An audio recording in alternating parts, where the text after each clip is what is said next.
ที่ไหลพาเจ้าสิ่งคำแห่งนี้ผู้ท่า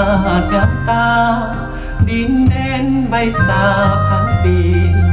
น้ำกาดไหลเย็นทั้งปีผู้คนมากมีน้ำใจ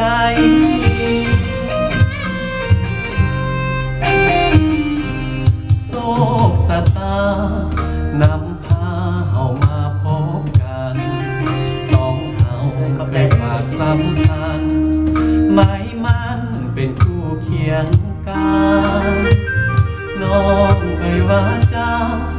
ว่าอยากเป็นไผ่เมืองใสคำนั้นยังจำตั้งใจเมื่อน้องจากไปพบหวนคืนมา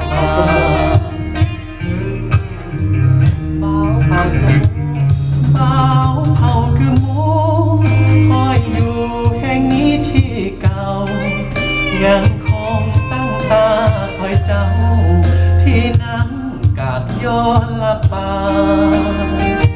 เห็นสายวาลินไหลเลยโบหวนคืนป่าเหมือนดังอยากย้ำเตือนมาคนจากลาบอกหวนคืนน้ำกันยังคงไหลลินจากป่าแต่คนที่ให้สัญญาบ่มีวิแววเต่าคืนน้ำเปลี่ยนใจฟ้า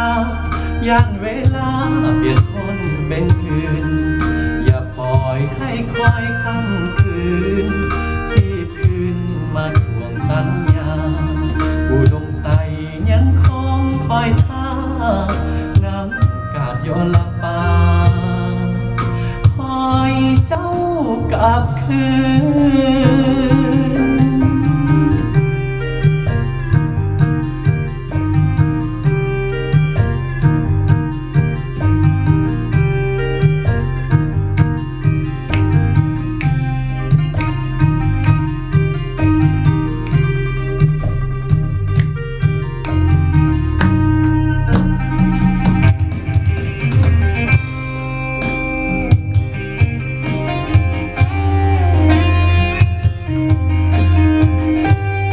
ยอมเด้อ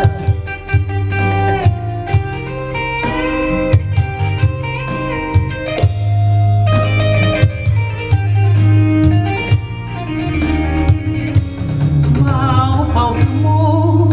ยังอยู่แห่งนี้ที่เก่ายังคงตั้งตาคอยเจ้าที่น้ำกาดย้อนละปา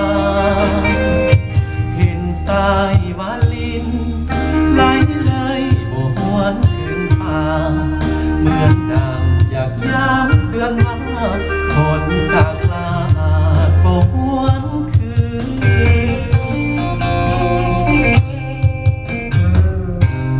น้ำกันยังคงไหลลินจากป่าแต่คนที่ให้สัญญาบ่มีวิแววเต่าคืนน้ำเปลี่ยนใจป้า